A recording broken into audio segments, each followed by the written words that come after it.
الحمد لله حمدا كثيرا طيبا مباركا فيه كما يحب ربنا ويرضى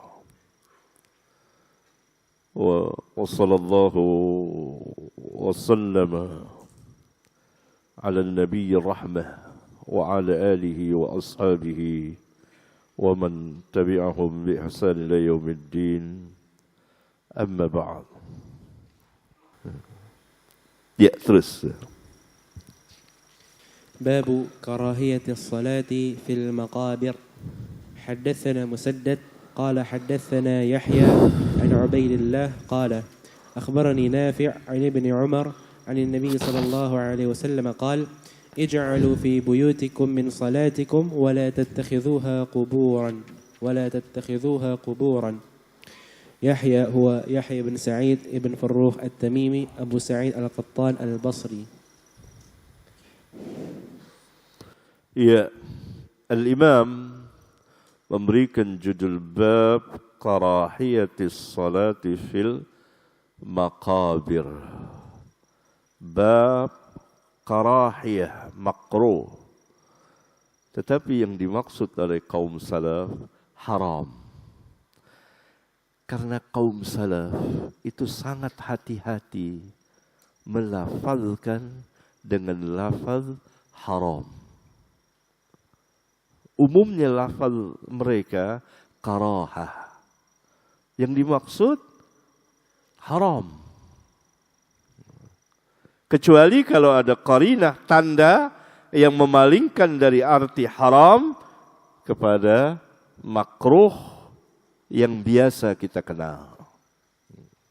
Hukum asalnya kalau kaum salaf mengatakan karahah seperti ini, karahiyatus salah fil maqabir, maka itu haram karahiyah di sini.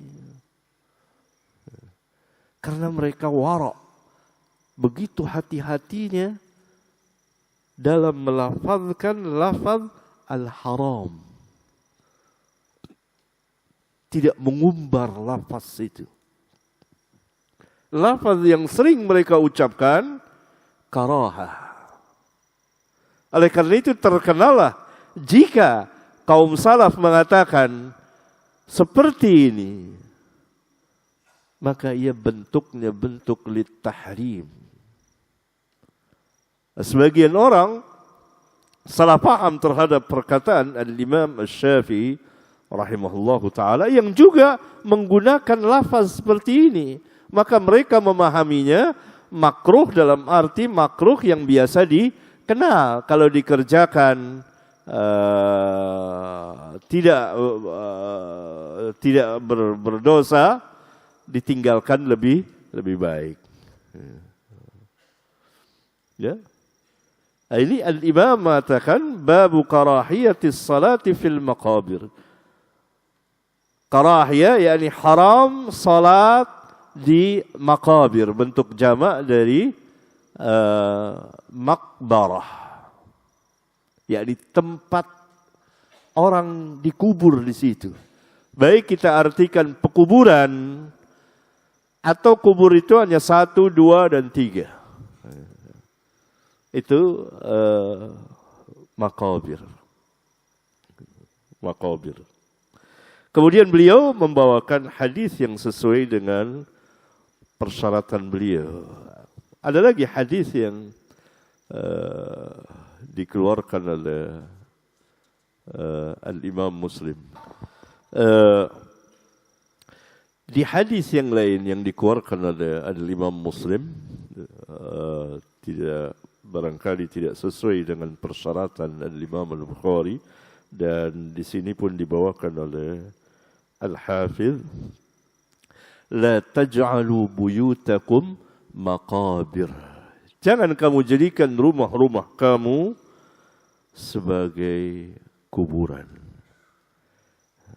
Hadis yang dibawakan oleh Al-Imam dari jalan Musaddad, yani Musaddad bin Musarhad. Qala haddatsana Yahya, tadi sudah dijelaskan Yahya bin Sa'id Al-Qattan, yakni guru besarnya para imam. Guru besarnya para imam. Yahya, gurunya Imam Ahmad, Yahya bin Ma'in, Ali bin Madini, Amr Al-Fallas, dan lain-lain. Sehingga kalau Syekh, misalnya satu hari pernah Syekh habis salat asar, berdiri bersandar di menara masjid kini diri. Situ para tulab, para pelajar, ada Ahmad bin Hanbal dan lain-lain situ, bercerita tentang hadis. Tidak ada, kata rawi, tidak ada seorang pun yang berani duduk karena kehebatan Syekh itu. Diri terus sampai masuk waktu maghrib. Kira-kira berapa kalau dihitung jam? 2 jaman. Berdiri terus habis sholat asar. Bahas hadis. Riwayat. Menunjukkan bahwa Yahya memang guru besar, imam ahlul hadis pada zamannya. Ini dari hadis Ibn Umar, yakni Abdullah bin Umar, anin Nabi sallallahu alaihi wasallam qala, beliau bersabda, ij'alu fi buyutikum, jadikanlah di rumah-rumah kamu min litab'id, min yang bentuknya menunjukkan sebagian, salatikum, salat kamu, yakni jadikanlah di rumah-rumah kamu sebagian dari salat kamu. Salatlah di rumah kamu. Jangan selalu di masjid. Yang dimaksud salat sunnah. Sebagian. Wala tattakhiduha qubura. Dan jangan kamu jadikan ia, dhamir ha, kembali ke bait, rumah. Jangan kamu jadikan ia, rumah-rumah kamu itu, kuburan. Kubura bentuk jamak dari qabrun. Kubur. Menunjukkan bahwa kuburan bukan tempat peribadatan, khususnya peribadatan terbesar yaitu as-salah, termasuk tilawatul Quran dan lain sebagainya, bukan tempat beribadah. Karena kalau kuburan itu tempat beribadah, maka Nabi SAW akan bersabda, jadikanlah rumah-rumah kamu seperti kuburan. Tapi Nabi SAW mengatakan, wala tattakhiduha qubura, dan jangan kamu jadikan rumah-rumah kamu itu sebagai kuburan. Menunjukkan bahwa kuburan bukan tempat peribadatan, kecuali kalau ada dalil dari Nabi yang mulia sallallahu alaihi wasallam, dan itu hanya ada satu, yaitu salat jenazah, salat di kubur, atau ziarah kubur, atau mendoakan orang yang wafat, baik secara keseluruhan atau kubur-kubur tertentu. Itu ada hadis Rasulullah SAW. Tetapi salat menghadap ke kubur, salat di kuburan, salat di atas kubur, salat di antara pekuburan, maka ini terlarang, haram dan tidak sah. Zahir dari hadis ini. Ini riwayat Bukhari dan Muslim. Adapun yang riwayat Muslim dengan lafaz maqabir dari hadis Abu Hurairah radhiyallahu taala anhu, la taj'alu buyutakum maqabir. Jangan kamu jadikan rumah-rumah kamu pekuburan. Kuburan. Sesuai dengan judul bab yang diberikan al-Imam. Jangan kamu jadikan rumah-rumah kamu kuburan. Inna syaitana yanfiru minal baiti alladhi tuqra'u fihi suratul Baqarah. Sesungguhnya syaitan lari dari rumah yang dibacakan di dalamnya surat Al-Baqarah. Menunjukkan bahwa kuburan bukan tempat membaca Al-Quran. Kalau kuburan tempat membaca Al-Quran, maka Nabi akan katakan, jadikanlah rumah-rumah kamu seperti kuburan. Tapi beliau mengawali, la taj'alu buyutakum maqabir. Jangan kamu jadikan rumah-rumah kamu seperti kuburan yang tidak diibadahi di dalamnya. Tidak ditegakkan salat-salat sunat, tidak dibacakan ayat-ayat Al-Quran. Berdasarkan hadis yang dibawakan oleh Bukhari, bahwa sunnah, yakni termasuk sunnah Nabi SAW, mustahab, disukai. Bukan suatu kewajiban. Bukan suatu keharusan, disukai. Jangan sampai tidak menjadikan sebagian dari salat sunat kita di rumah. Seperti salat tahajud, atau salat sebagian dari salat rawatib, atau secara keseluruhan salat rawatib. Kalau memungkinkan, tidak terlambat di masjid, atau ba'diyahnya. Misalnya qobliyah zuhur tidak mungkin karena akan terlambat, ketinggalan takbiratul ihram, maka kita di masjid.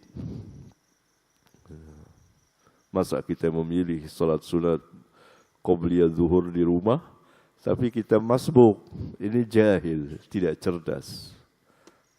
Orang yang cerdas tentu dia salat di masjid, salat sunatnya, kemudian mungkin ba'diyahnya bisa di rumah. Atau kalau dia mau di masjid karena dia akan ada urusan atau lagi kerja dan lain sebagainya, tidak mengapa. Jangan sampai di rumah tidak dikerjakan ibadah, salat-salat sunat, tilawatul Quran dan lain sebagainya. Zikir pagi dan petang, sehingga rumah itu ada bagian untuk zikrullah, mengingat Allah Subhanahu wa taala. Kecuali dua macam salat. Pertama, salat tarawih. Lebih afdal dikerjakan di masjid berjamaah. Walaupun boleh di rumah. Di masjid berjamaah. Walaupun boleh di rumah, apalagi kalau salatnya itu cepat atau apa, ya lebih bagus di rumah. Ya, itu karena Nabi SAW menganjurkannya ke masjid. Itu yang pertama. Yang kedua, qobliyah maghrib. Dalilnya hadis, sallu qabla al-maghrib, sallu qabla al-maghrib, sallu qabla al-maghrib liman syaa. Salatlah sebelum salat maghrib, sesudah azan maghrib. 3 kali diulang, kemudian Nabi SAW mengatakan, bagi siapa yang mau. Dan itu zahirnya di masjid, bukan di rumah. Dari mana kita mengetahui? Dari hadis itu. Dan perbuatan seluruh para sahabat. Begitu azan maghrib atau selesai, mereka bersegera ke tiang-tiang masjid untuk dijadikan sutrah, salat. Ringan, salat ringan. Tidak lama. Kalau kita kan ada yang berlebihan, ada yang jedahnya terlalu lama, ini agak berlebihan. Ada yang nggak ada jedah, nah ini menyelisih sunnah. Atau jedahnya sebentar, sehingga tidak ada kesempatan orang untuk qobliyah maghrib. Ini bukan rawatib ya, bukan. Karena yang rawatibnya itu ba'diyah maghribnya. Ini mustahab, disukai. Dan saya bawakan hadis-hadisnya di kitab Al-Masail jilid berapa? 12 atau 13, antum bisa lihat. Banyak hadisnya. Perbuatan para sahabat. Ini sunnah, itu di masjid. Itu lebih afdal. Sehingga kalau maghrib kita datang ke masjid, sebelum azan, maka kita sholat tahiyatul masjid. Ketika azan kita sholat qobliyah ini. Atau kita datang ke masjid pas azan. Kita lihat, ini qomatnya cepat apa enggak. Kalau kita tahu qomatnya cepat, tidak apa-apa kita sholat ketika sedang azan. Atau selesai azan, kita sholat yang ringan. Dengan syarat tu'manina. Karena itu ringan saja. Ya, ringan saja. Nah, berarti tengah-tengah. Kalau sekarang ini masjid-masjid ada yang jedahnya terlalu lama, ya, bisa 15 menit atau 20 menit, wah ini kelamaan. Kelamaan, orang nunggu terlalu lama, gitu. Ya. Ada yang tidak ada sama sekali. Selesai adzan, qomat. Nah ini di Jakarta hampir-hampir tidak ada. Tapi di luar daerah, karena saya kadang-kadang keluar, itu begitu, adatnya itu. Saya tanya, kenapa? Hampir semuanya Ustaz, adatnya seperti ini. Oh ini berarti salah paham dalam memahami hadis. Ada yang jedahnya terlalu singkat. Tidak memberi waktu orang untuk sholat qobliyah maghrib, itu sudah azan maghrib yang ringan. Itu sunnah. Itu yang kita kerjakan. Nah itu ada sunnahnya di masjid lebih utama. Dua itu yang saya ketahui. Sholat tarawih di masjid lebih utama dari di rumah. Kecuali kalau ada sebab. Misalnya di masjidnya sholatnya cepat. Banyak bid'ahnya, pusing orang. Dia sholat di rumah atau berjamaah dengan keluarganya lebih khusyuk. Yang kedua sholat itu. Selebihnya sholat-sholat sunnah sesuai dengan sabda Rasulullah SAW. Disukai sebagiannya. Ini min litaba'id, sebagian. Agar tidak membebani, memberatkan seseorang. Itu pertama. Yang kedua, zahir dari hadis ini bahwa kuburan bukan tempat peribadatan, khususnya salat. Yang ketiga, bahwa salat di kuburan tidak sah. Dan saya sudah membahasnya panjang lebar. Antum bisa menikmatinya bagi siapa yang mau di kitab Al-Masail jilid 1. Masalah keberapa antum bisa lihat dengan judul peringatan kepada penyembah kubur. Itu saya tulis 40 tahun yang lalu, ikhwan. 40 tahun yang lalu, hampir 40 tahun yang lalu, tahun 87. Atas pertanyaan kaum muslimin, sebagian salafiyin yang waktu itu hanya beberapa orang saja. Yang ini bertanya begini tentang kubur, yang ini bertanya, saya catat, saya ingat, saya kumpulkan 13 pertanyaan. Saya jawab berdasarkan hadis, ada berapa puluh hadis. Dan waktu itu masing asing berbicara tentang ketidaksahan sholat di masjid yang ada kuburannya. Itu risalah. Itu ya. Nah, silakan antum membacanya. Saya sudah mengumpulkan hampir semua hadis-hadisnya. Ya katakanlah 70 atau 80%. Terus. باب الصلاة في مواضع الخسف. باب الصلاة في مواضع الخسف والعذاب. ويذكر أن عليا كره الصلاة بخسف بابل.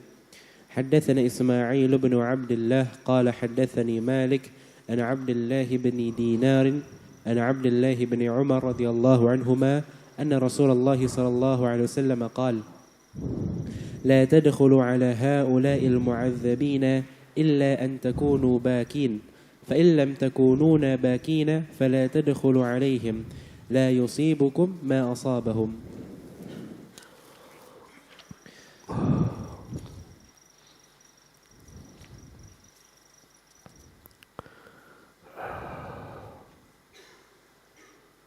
إسماعيل بن عبد الله بن أبي أويس بن مالك بن أبي عامر الأصبحي قال الحافظ: صدوق أخطأ في أحاديث من حفظه.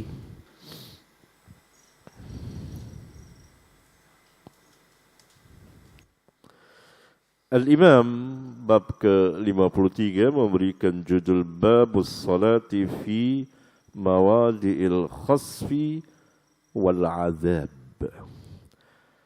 Bab salat, yakni hukum salat di tempat-tempat di mana Allah Subhanahu wa taala pernah membenamkan satu kaum, atau dengan lafaz secara umum pernah mendapat azab Allah di tempat itu. Yakni bagaimana hukum salat di situ? Jawabnya berdasarkan hadis tidak boleh. Harus melewati tempat itu juga. Dibawakan al-athar oleh al-Imam dari Ali bin Abi Thalib radhiyallahu taala anhu. Wa yudhkaru anna Aliyan radhiyallahu anhu kariha as-salata bi khasfi Babil. Disebutkan, yakni isyarat adanya kelemahan, tetapi ini perlu diteliti kembali, dan athar ini dimausulkan oleh al-Imam Ibnu Abi Syaibah.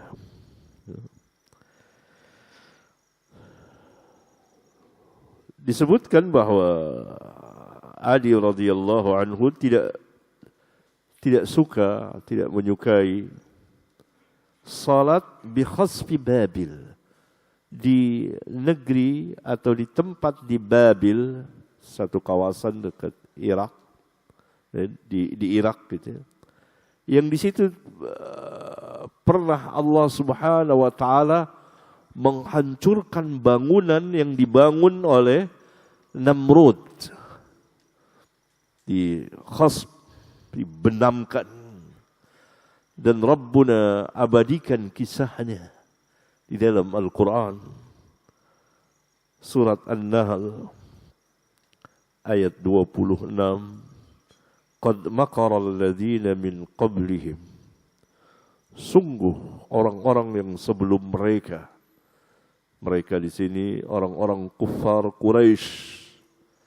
Agar orang-orang kuffar Quraisy mengambil pelajaran dari perjalanan orang-orang yang dahulu yang dibinasakan, diazab oleh Allah Tabaraka wa Ta'ala karena kedurhakaan mereka, kekufuran mereka, kesombongan mereka, penolakan mereka akan kebenaran yang nyata di hadapan mereka.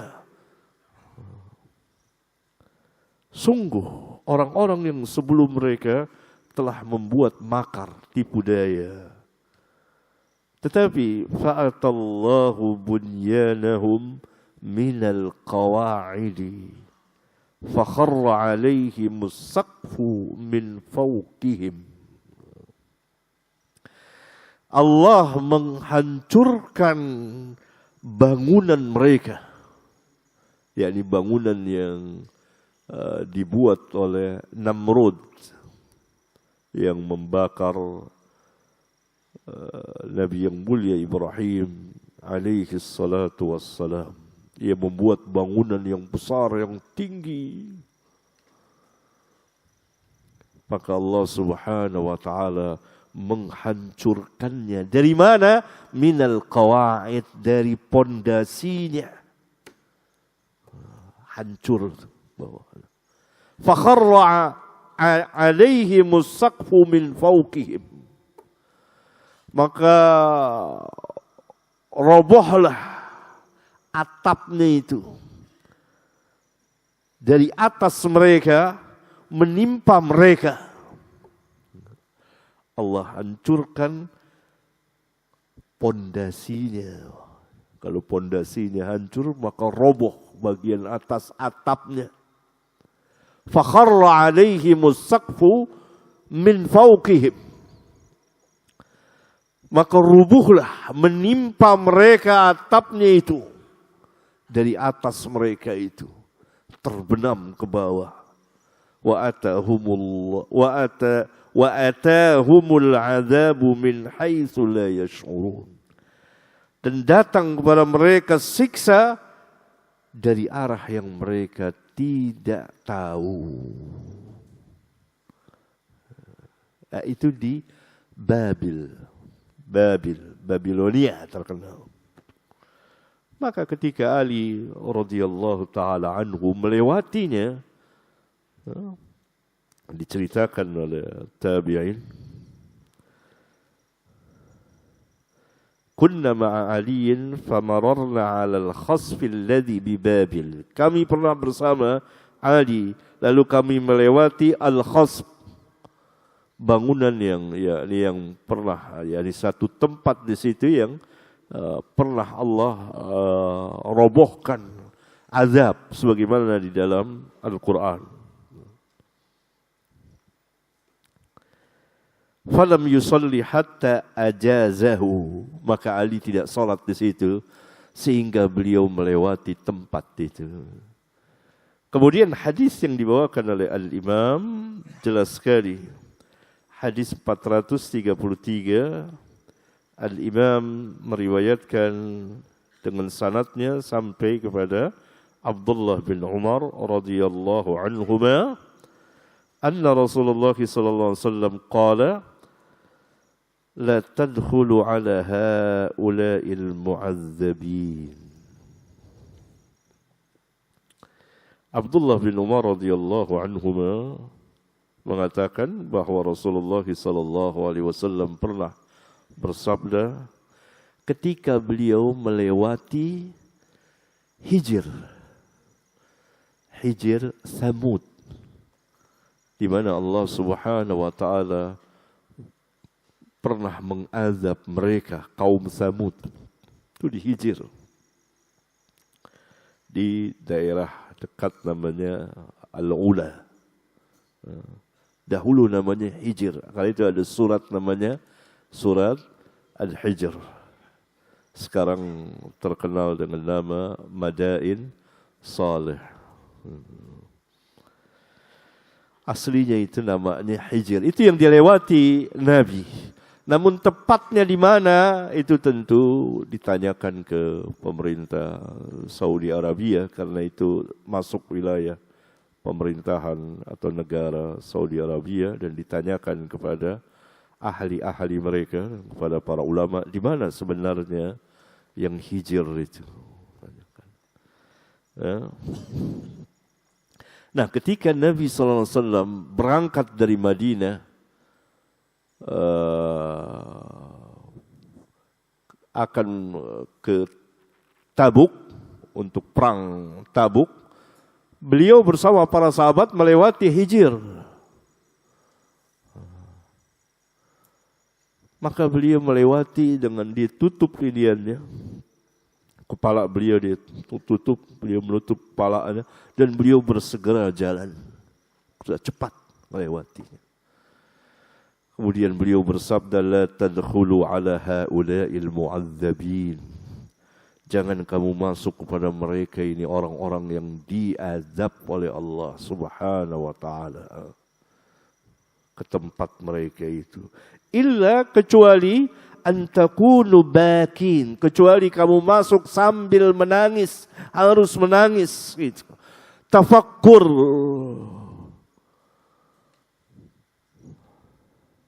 Fa illam takunu bakin fala tadkhulu alaihim. Maka jika kamu tidak menangis, tidak bisa menangis, maka jangan kamu masuki wilayah mereka. la yusibukum ma asabahum, agar tidak mengenai kamu apa yang mengenai mereka. Yakni nanti hatimu menjadi keras. Allah yang membolak-balikan hati. Siapa yang berani menjamin bahwa hati kita akan tetap beriman? Ada di sini berarti tidak disukai salat di tempat-tempat tersebut. Tempat itu saja ya yang diazab itu wilayahnya. Selebihnya boleh. Oleh karena itu Ali melewati tempat itu, tempat yang ada di Babil yang Allah Subhanahu wa taala hancurkan itu. Sampai lewat dia baru salat. Ya.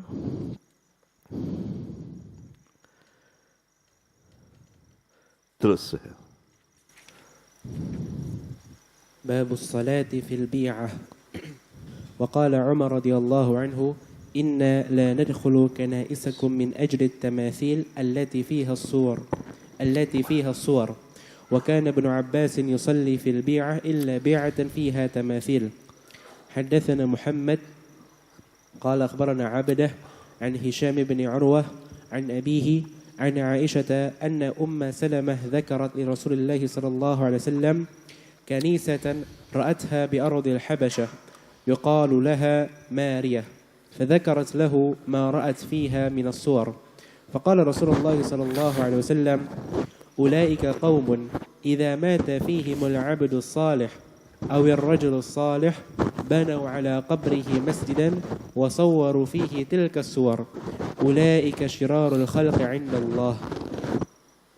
محمد هو محمد بن سلام البيكندي ثقة ثبت. عبده هو عبدة بن سليمان الكلابي أبو محمد الكوفي يقال اسمه عبد الرحمن ثقة ثبت. باب حدثنا أبو اليمان قال أخبرنا شعيب عن الزهري قال أخبرني عبيد الله بن عبد الله بن عتبة أن عائشة وعبد الله بن عباس قال لما نزل برسول الله صلى الله عليه وسلم طفق يطرح خميصة له على وجهه فإذا اغتم بها كشفها عن وجهه، فقال وهو كذلك لعنة الله على اليهود والنصارى اتخذوا قبور أنبيائهم مساجد يحذر ما صنعوا. حدثنا عبد الله بن مسلمة عن مالك عن ابن شهاب عن سعيد بن المسيب عن أبي هريرة أن رسول الله صلى الله عليه وسلم قال قاتل الله اليهود اتخذوا قبور أنبيائهم مساجد.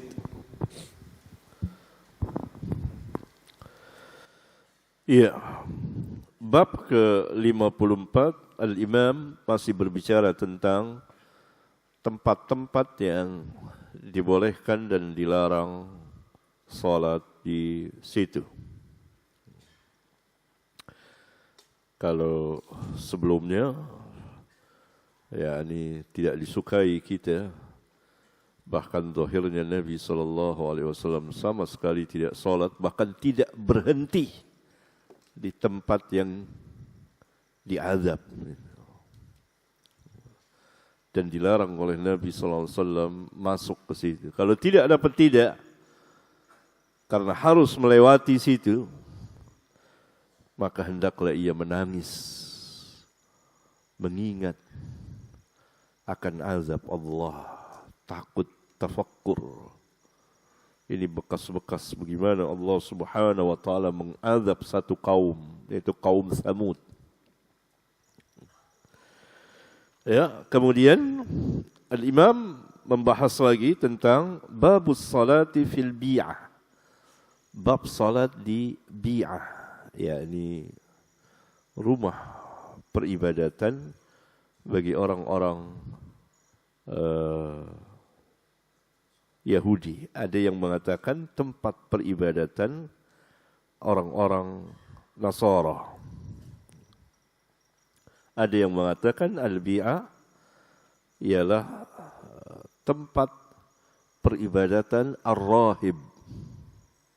Ar-rahib, ahli ibadah. dari ahlul kitab. Begitulah. Walhasil ini tempat peribadatan orang Yahudi atau orang Nasara. Masjid mereka. Bagaimana hukum salat di dalamnya? Itu yang dimaksud. Dibawakan al-athar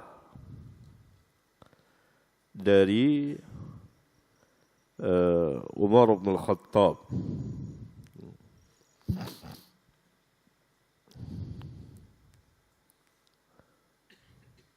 yang dimausulkan oleh Al-Imam Abdul Razzaq di kitabnya Al-Musannaf dari jalan Aslam maulanya Umar.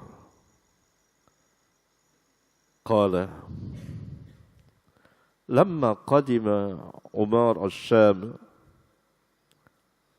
sana'a lahu rajulun minan nasara ta'aman wa kana min ulamaihim.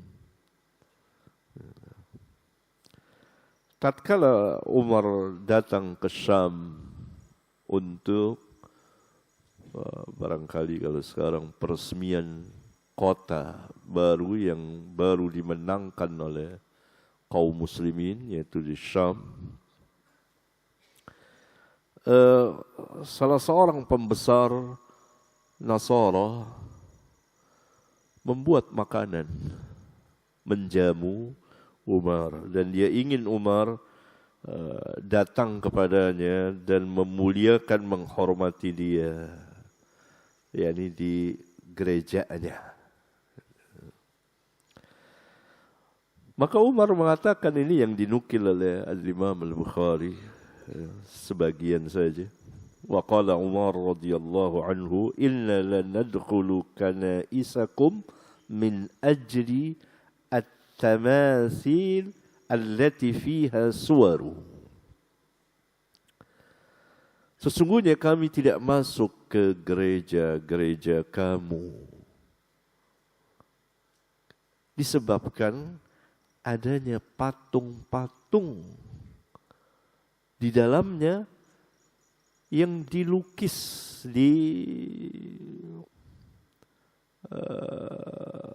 dipahat, dibentuk. Patung-patung itu berbentuk orang, itu suwar. Tamathil, timsal, itu patung-patung. Ya. Suwar itu gambar, maksudnya dilukis, digambar, dipahat kalau patung itu. Berbentuk patung ini, patung fulan, itu banyak. Itu di gereja. Ya. Kan kalau sekarang pun demikian. Atau mungkin gambar, ada gambar dan lain sebagainya. Itu Umar tidak masuk. Tidak masuk ke situ. Karena itu, kalau tidak ada itu, tentu Umar mau masuk. Tidak ada masalah. Karena patungnya itu. Patungnya itu. Demikian juga dibawakan al-athar dari Ibnu Abbas. Ini dimausulkan, kata Al-Hafidh, ini semua perkataan Al-Hafidh. Kalau dimausulkan fulan bukan dari saya. Saya tidak menelitinya. Menukil dari beliau Al-Hafidh, karena beliau memiliki kitab berjilid khusus menjelaskan hadis-hadis mu'allaq yang ada di Sahih Bukhari yang tidak dimausulkan oleh Imam Bukhari. Jadi sebelum beliau mensyarahkan Bukhari, maka beliau telah membuat beberapa kitab tentang Bukhari, tentang Sahih Bukhari. Pertama, muqaddimahnya, Hadjus Sari judulnya. Kira-kira 4-5 tahun beliau menyusun kitab sejilid ini. 4 tahun disusun atau 5 tahun. Untuk muqaddimah bagi ahli ilmu yang akan meneliti Sahih Bukhari, sehingga tahu apa isi Sahih Bukhari itu di situ. Beliau jelaskan, bahas, dan beliau membela rawi-rawi yang dikritik oleh sebagian imam. Luar biasa. Dan penyusunannya lama sekali. Kemudian beliau membuat lagi sebuah kitab, Taghliqut Ta'liq. Taghliqut Ta'liq.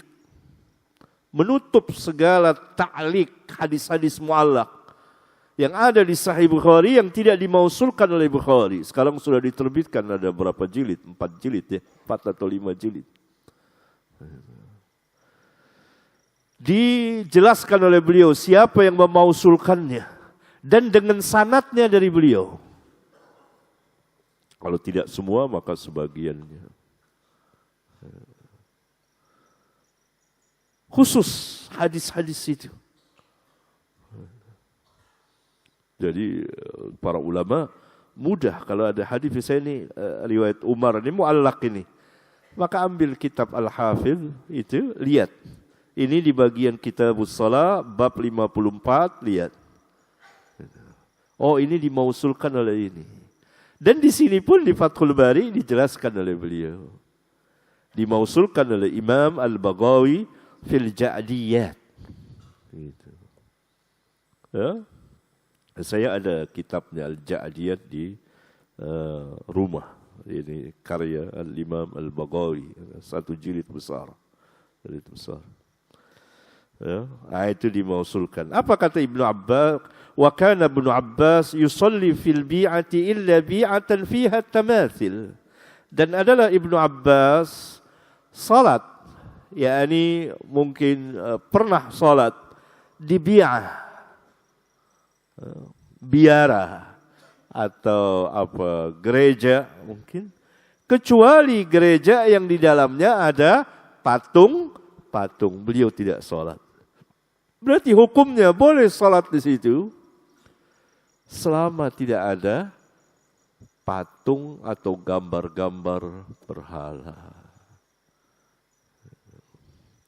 Dibawakan untuk melengkapinya al-hadis yang telah dibawakan pada hadis ke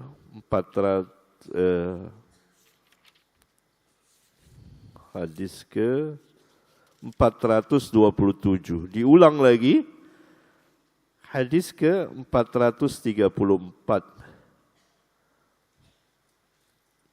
Dari Aisyah, yakni kisah Ummu Salamah dan Ummu Habibah yang hijrah ke negeri Habsyah, dan keduanya melihat di sana ada gereja yang disebut dengan gereja Maria. Gereja Maria. Gereja Maria. Ummu Salamah menjelaskan kepada Nabi SAW, demikian juga Ummu Habibah dalam riwayat yang sebelumnya, bahwa di dalamnya ada surah. Bisa itu patung, gambar. Maka Rasulullah SAW mengatakan, mereka ini adalah kaum idza mata fihimul abdus salih. Apabila mati di tengah-tengah mereka seorang hamba yang saleh, awil rajulus salih, banaw ala qabrihi masjidan. Mereka bangun di kuburnya masjid. Bukan masjid ini, maksudnya gereja itu. Karena masjid tempat peribadatan, itu yang dimaksud. Bukan orang bilang kok bangun masjid, bukan. Ini secara apa? Lugatan, bukan istilahan. Lugatan, masjid tempat peribadatan. Yang dimaksud adalah gereja. Ini gerejanya Maria. Ya, dibangunlah di situ. Wasawwaru fihi tilkas suwar.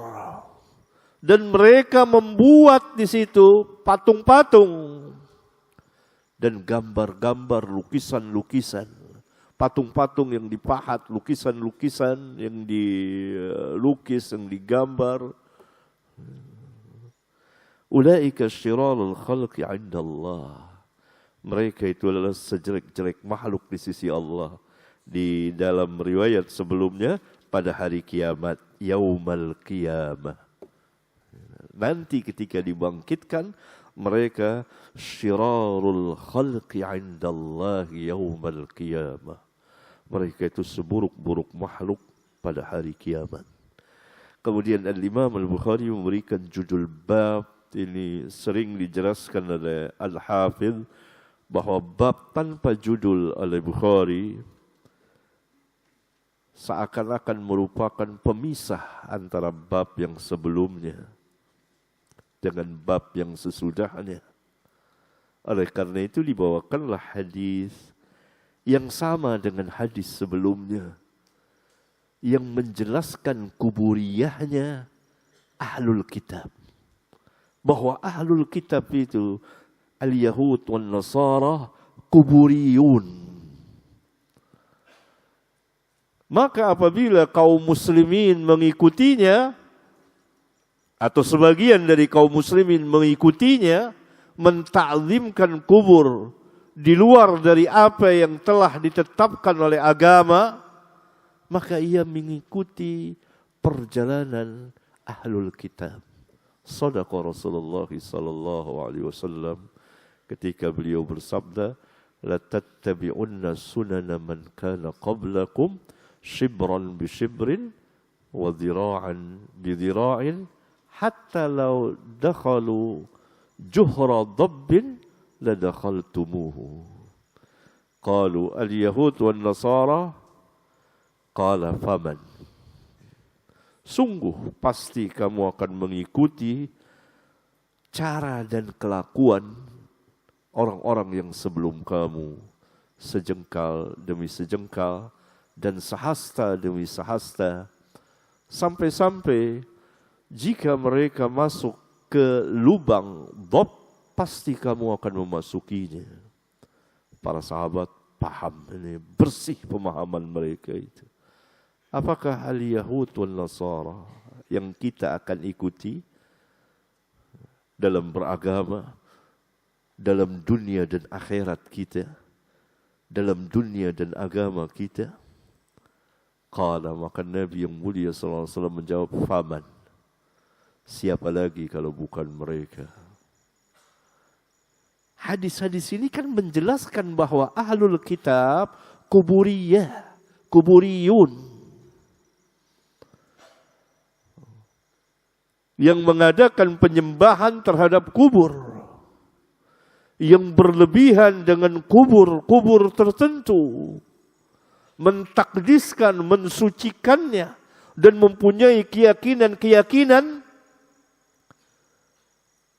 yang sebetulnya keyakinan-keyakinan itu tidak patut diyakini kecuali hanya kepada Allah Tabaraka wa Ta'ala. Sebagaimana mereka meyakini bahwa ahlul kubur, orang-orang tertentu yang telah mati itu dapat memberikan manfaat dan mudarat, dan mereka meminta hajat-hajat mereka dan lain sebagainya.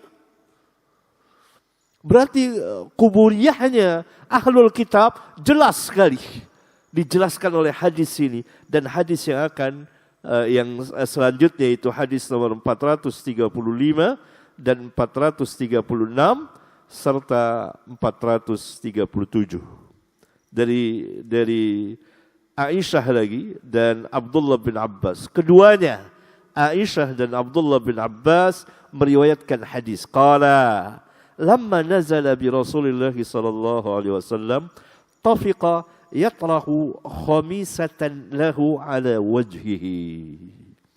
Tatkala kematian datang, maksudnya kematian hampir datang kepada beliau. Nazala itu maksudnya datang kematian, yakni hampir datang kematian kepada beliau. Dalam salah satu riwayat nuzila, nunnya dhammah, ya. Tafiqah, maka beliau menjadikan khamisah. Khamisah adalah pakaian, dulu kita pernah bahas di permasalahan tentang pakaian, yakni khamisah, pakaian yang bercorak ada gambarnya. Yang dimaksud di sini adalah selimut. Beliau menutupi mukanya, beliau mengambil selimut, ya, menutupi mukanya ini, tutup. Fa idza iktamma biha, maka tatkala beliau kepanasan karena menutup semua dirinya, mukanya, gelagapan, ya, kasyafa an wajhihi. Beliau menyingkap dari mukanya itu selimut. Jadi beliau tidur, ada selimut, khamisah, tutup mukanya itu. Agak lama, panas tentunya. Dari sambil kita tutup semuanya kan kepanasan. Dibuka oleh beliau. Faqala, maka beliau bersabda, wa huwa kadzalika, dalam keadaan seperti itu, hampir mati ini. Hampir mati. Ingin mengingatkan umatnya, hati-hati akan kuburiyah ahlul kitab. La'natullah 'alal yahudi wal nasara. Laknat Allah kepada orang-orang Yahudi dan Nasara. Ittakhadhu qubur anbiya'ihim masajid. Mereka telah menjadikan kubur-kubur nabi-nabi mereka sebagai masjid-masjid. Aisyah mengatakan yuhadziru ma sana'u. Beliau memperingati para sahabat khususnya apa yang mereka lakukan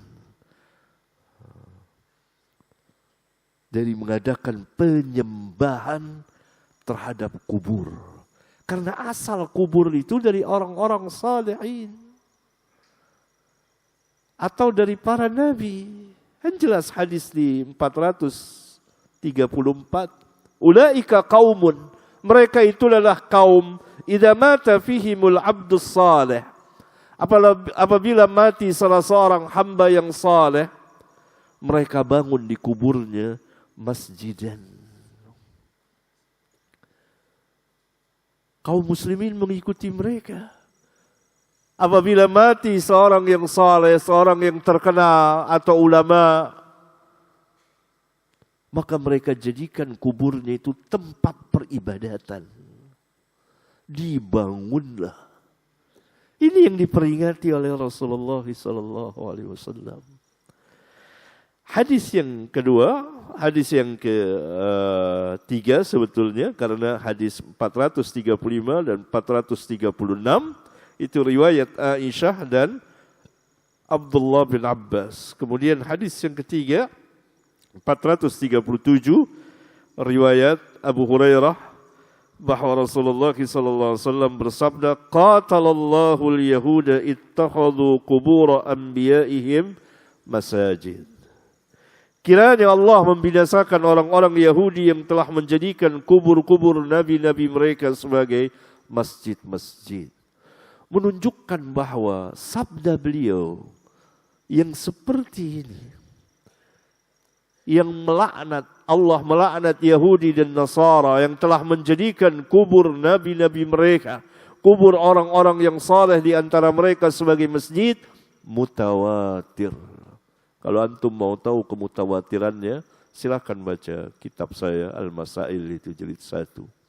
Ada banyak. Di sini saja ada riwayat Ummu Habibah, Ummu Salamah, riwayat yang menceritakan ada riwayat Aisyah, Abdullah bin Abbas, kemudian Abu Hurairah, dan di sana lagi ada riwayat jamaah para sahabat menunjukkan bahwa Rasulullah SAW mengulang-ulang sabdanya, khususnya ketika beliau hampir wafat, yaitu hadis ke-435 dan 436.